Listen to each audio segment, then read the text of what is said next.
সারা বাংলাদেশ কিন্তু একটা রীতিমতো একটা ভারতের চাপে আছে। ভারত কিন্তু বাংলাদেশকে নানান ধরনের থ্রেট তাদের সবসময় একটা গুজবের মধ্যে রাখছে। ছাত্র সংগঠনের সাথে তাদের দেখা হয়েছে এবং তারা জাতীয় ঐক্য নিয়ে সরকারের সাথে আমাদের আলাপ হয়েছে, যেটা আসলে পুরো ঘটনাটাই ভিন্নভাবে আসলে দেখানো হয়েছে একদিক থেকে। এবং আমাদের সাথে ছাত্র সংগঠনগুলোর যে এক ধরনের মিসকমিউনিকেশন, ভুল বোঝাবুঝি তৈরি হয়েছে, সেটারই কিন্তু একটা ইফেক্ট পরের দিনে মিটিংয়ে পড়ে। সারা বাংলাদেশ কিন্তু একটা রীতিমতো একটা ভারতের চাপে আছে। ভারত কিন্তু বাংলাদেশকে নানান ধরনের থ্রেট তাদের সবসময় একটা গুজবের মধ্যে রাখছে এবং একই সাথে আমাদের অভ্যন্তরীণ যে সংকট সেগুলো মোকাবেলা করার জন্য কিন্তু জাতীয় ঐক্যর কোনো বিকল্প নেই। সেই যে একটা গ্রেটার কজের কথা চিন্তা করে আমাদের সকলকে কিন্তু এক ধরনের একটা একতাবদ্ধতার মধ্যে থাকতে হবে। সকলের মধ্যে তো বিভেদ থাকবে, মানুষের আলাদা রাজনীতি থাকে, মানুষের আলাদা ভাষা থাকে, মানুষের আলাদা বোঝাপড়া থাকে, কিন্তু এই বোঝাপড়াগুলোর বাইরে গিয়েও আমরা কিন্তু দেশের স্বার্থে, জনগণের স্বার্থে একত্রিত হই। তো এখন কিন্তু বাংলাদেশ যে ক্রাইসিস মোমেন্টের মধ্যে আছে, আমাদের সকলকেই কিন্তু এই দেশের কথা চিন্তা করে আমাদের একত্রিত থাকাটা জরুরি। বৈষম্যবিরোধী ছাত্র আন্দোলন মনে করে যে এখানে আসলে সকলে মিলে একটা জাতীয় ঐক্য গড়ে তোলাটা খুব গুরুত্বপূর্ণ। যখন ছাত্র সংগঠনগুলোর সাথে আমাদের বারবার সিটিং হবে, ছাত্র সংগঠনগুলোর সাথে যখন আমাদের বারবার দেখা হবে এবং তাদের সাথে যখন একটা কথাবার্তা আদান প্রদান হবে, কমিউনিকেশনই আসলে যে কোনো ধরনের মিসকমিউনিকেশনের সমাধান আনতে পারে।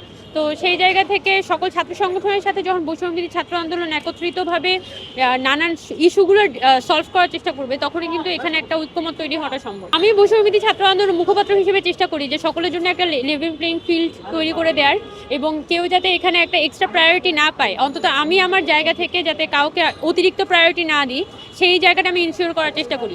এখন বৈষম্যবিরোধী ছাত্র আন্দোলন আমরা অ্যাজ এ হোল এই প্ল্যাটফর্মটার পক্ষ থেকে সকল ছাত্র সংগঠনগুলোর সাথে কথা বলা, এমনকি শুধুমাত্র তো এটা ছাত্র সংগঠনের বিষয় না, সাধারণ ছাত্র যারা তাদের পালস বোঝা এবং সাধারণ ছাত্রদেরকে এই যে একটা নতুন পলিটিক্যাল জেনারেশন এখানে তৈরি হয়েছে, তাদেরকে কিভাবে করে আমরা আসলে একত্রিতভাবে বলা যায় যে মেইন স্ট্রিমে নিয়ে আসতে পারি, সেটা দেখাটা আসলে অনেক বেশি গুরুত্বপূর্ণ। সেটা শুধুমাত্র কোনো পার্টিকুলার ছাত্র সংগঠনের বিষয় না, এটা অনেক বেশি বলা যায় যে একটা জেনারেশনাল পলিটিক্স, যেটা আসলে আমাদের সকলে মিলে করা দরকার।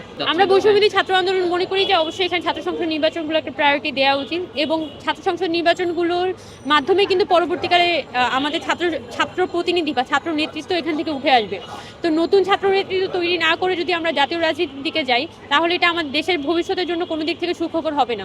বরং যত বেশি এলাকা জুড়ে আমরা আসলে ছাত্র সংসদ নির্বাচনগুলো দিতে পারবো, আমাদের তত গণতান্ত্রিক, তত ডাইভার্সিফাইড ছাত্র নেতৃত্ব এখান থেকে উঠে আসবে এবং সেটার জন্য আমাদের দরকার একদম কলেজ লেভেল পর্যন্ত ছাত্র সংসদ নির্বাচনগুলো এনশিওর করা, যাতে হচ্ছে আমরা সকলেই মিলে একটা গণতান্ত্রিক ছাত্র রাজনীতির পরিবেশটা এখানে ক্যাম্পাসগুলো তৈরি করতে পারি। এটা অনেক বেশি গুরুত্বপূর্ণ, আমাদের নতুন ছাত্র রাজনীতির পরিবেশ তৈরি করাটা অনেক বেশি গুরুত্বপূর্ণ। আমরা আহ্বায়ক কমিটি যখন ঘোষণা করেছিলাম, তখন আমাদের পক্ষ থেকে এটা স্পেসিফিক্যালি বলা হয় যে আমরা বৈষম্যবিরোধী ছাত্র আন্দোলনটাকে কোনো দলে রূপান্তরিত করবো না।